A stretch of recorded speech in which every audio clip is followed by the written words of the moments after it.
অপর্ণাকে জেলে নিয়ে গেলে মীরাকে উচিত শিক্ষা দেয় রাজলক্ষ্মী পরিবার। আমরা এমনটাই দেখতে পারব আজকের পর্বে। চলুন বিস্তারিত জেনে নেই। শুরুতে দেখা যায় রাজলক্ষ্মী অপর্ণাকে ধরে খুব কান্না করছে। বলে, জানো তো ও খুব চাপা স্বভাবের। ও কাউকে কখনো কিছু বলেনি। কিন্তু আমি তো মা, আমি ওর মনের খবর সব বুঝতাম। আমি ওকে নিজের ছেলে ছাড়া কখনো পর ভাবিনি। এই বলে রাজলক্ষ্মী খুব কান্না করতে থাকে। আমার একজন না থাকলে আমি বাঁচব না অপর্ণা। আর তখন এখানে মানসি চলে আসে। মানসি বলে, অপর্ণা, তুমি এখনো কথা বলছ? মাদার ইন লো, নিন একটু জল খান। তখন জলটা ফিরিয়ে দেয়। রাজলক্ষ্মী বলে, না না, আমার আর্য ফিরুক তারপর আমি জল খাব। তখন অপর্ণা বলে, এই রকম করে না ম্যাডাম, আমি কথা দিচ্ছি আর্য ফিরে আসবে, আমি নিজে যাব আর্যকে ফিরিয়ে আনতে। তখন মানসি বলে, তোমার এই কথার কোনো মূল্য আছে? যদি আর্য কখনো না ফিরে তাহলে তোমার কথার মূল্য কোথায়? তখন অপর্ণা বলে, মানছি, আমি যখন একটা কথা বলছি অবশ্যই ভেবেচিন্তেই বলেছি। আর্য অবশ্যই ফিরে আসবে, আমি নিজে যাব স্যারকে ফিরিয়ে আনতে। তখন রাজলক্ষ্মী বলে, না অপর্ণা, তুমি যাবে না, তুমি আমার কাছেই থাকো, আর যদি তুমি থাকো আমি ভরসা পাই তুমি যাবে না আমাকে ছেড়ে। এই বলে রাজলক্ষ্মী কান্না করতে থাকে। তখন মানসি বলে, শান্ত হন। এদিকে অপর্ণা রাজলক্ষ্মী ম্যাডামকে বলে, ম্যাডাম, আমি আপনাকে ছেড়ে কোথাও যাব না, আপনি কান্না করবেন না। এই বলে সান্ত্বনা দিতে থাকে অপর্ণা রাজলক্ষ্মীকে। এদিকে মীরা তো বাড়াবাড়ি করে চলেছে। বলে, আমি মেনে নিতে পারছি না, কোনো খবর পাচ্ছি না যেটা আর্য কিনা। যদি এটা আর্য না হয় তাহলে আমি আজকে খুঁজতে বেরব। তখন তুমি দাদাকে কোথায় খুঁজতে যাবে? তখন বলে, হ্যাঁ, আমি খুঁজতে যাব। আর যদি অপর্ণা কিছু করে তাহলে অপর্ণাকে আমি ছাড়ব না। তখনই রাগান্বিত হয়ে অপর্ণা মা বলে, না ম্যাডাম, আপনি আমার মেয়ের উপর কেন দোষ চাপাচ্ছেন? ও আর্য স্যারকে কেন মেরে ফেলবে? আর তখন মীরা বলে, হ্যাঁ, ও তো আর্যর সঙ্গে দেখা করতে গিয়েছে। আর তখন অপর্ণার মা বলে, ওদের দুজনের সঙ্গে বিয়ে ঠিক হয়েছে, ওরা দেখা করতে যেতেই পারে, তাতে আপনার সমস্যা কি? আর এর জন্য তাকে মেরে ফেলবে? আমি জানি আপনি আমার মেয়েকে পছন্দ করেন না। আমি বলি, এভাবে কথা বলতে পারেন না আপনি, আর কোনো কথা নেই। তখন অর্ক বলে, আসলে মীরার মাথা ঠিক নেই। তখন অপর্ণার মা বলে, আমাদেরও মাথা ঠিক নেই, আমরা আপনাকে বাড়িতে নিয়ে যাব, চলো। অপর্ণা কোথায়? অপর্ণাকে বাড়িতে নিয়ে যাব। তখন মানসি চলে আসে। মানসি বলে, অপর্ণা কোথাও যাবে না। যা শুনে সবাই অবাক হয়ে যায়। তখন মানসি বলে, রাজলক্ষ্মী চান না যে অপর্ণা এখান থেকে চলে যাক। আর্য ফিরে না আসা পর্যন্ত অপর্ণা কোথাও যাবে না। এদিকে অপর্ণা রাজলক্ষ্মীকে বলে, ম্যাডাম, একটু জল খান, জল খেয়ে ঘুমানোর ব্যবস্থা করেন, তাহলে আপনি একটু ভালো লাগবে। তখন রাজলক্ষ্মী বলে, অপর্ণা, আমার আর্য ফেরেনি, আমাকে ঘুম আসবে না।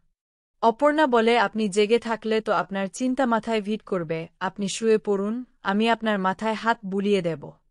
তখন রাজলক্ষ্মী শুয়ে পড়ে। অপর্ণা নিচে এসে বলে, ম্যাডাম, আপনি একটু ঘুমান, আর একটু ঘুমানোর দরকার আছে। তখন মানসি অপর্ণাকে বলছে, তুমি এখন তোমার মা বাবার সাথে বাড়ি চলে যাও। তখন অপর্ণার মা বলে, না, ও এখন এখানেই থাক, রাজলক্ষ্মী ম্যাডামের এই অবস্থায় ওর বাড়িতে যাওয়া ঠিক হবে না। যা শুনে রাগান্বিত হয়ে মীরা বলে, আপনারা তো সুযোগে ভালো শব্দ বের করছেন।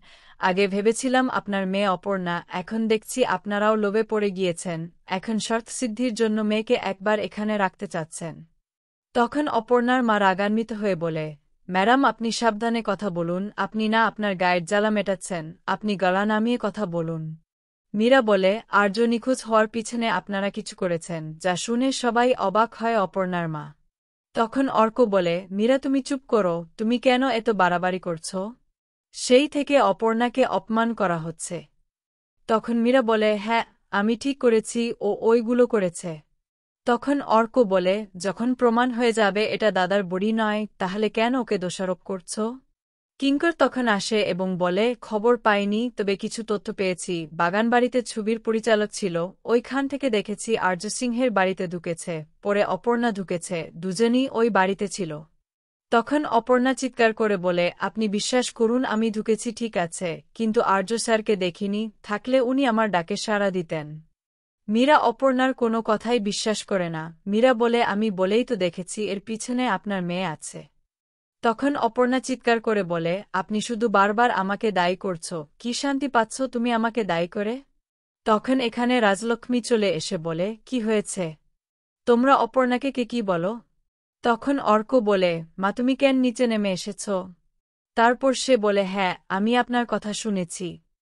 তখনই পুলিশ অফিসার আসে এবং বলে ডিএনএ টেস্টে পাওয়া গেছে বুড়িটা আর্য সিংহা রায় এবং আরেকটা জিনিস পাওয়া গেছে, সেটা হচ্ছে অপর্ণা বসুর, যা শুনে সবাই চমকে যায়। তখন কেউ বলে আমি আপনার কথা বিশ্বাস করি না, ডিএনএ টেস্ট করে আমার দাদার বডি মিলেছে কিন্তু একটা ফিমেল মানে মহিলা ডিএনএ টেস্ট কিভাবে মিলল? তখন মীরা বলে, অপর্ণাকে সন্দেহ করার যথেষ্ট কারণ ছিল, এই জন্যই আমি নিজে গিয়েছি। সবাই অবাক হয়ে যায়। আর তখন পুলিশ অফিসার বলে, হ্যাঁ মিলে গেছে, এই দুজনের ডিএনএ টেস্ট মিলে গিয়েছে। তখন কেউ বলে, না এটা হতে পারে না, আপনারা কোথাও ভুল করছেন। তখন মীরা বলে, আপনি অপর্ণাকে নিয়ে অন্ধ হয়ে গেছেন, এটা অন্যায় করেছে। তখন অপর্ণা বলে, আপনারা কিভাবে আমাকে মিলিয়েছেন আমি জানি না। তবে আর্য স্যারের কিছু হয়নি, কিছু হতে পারে না, আর্য স্যার ঠিক আছে, অবশ্যই ফিরে আসবে। তখন মীরা বলে, তুমি এখনও একই কথা বলছো, তোমার ড্রামা ধোপে টিকবে না, বুঝতে পারছ?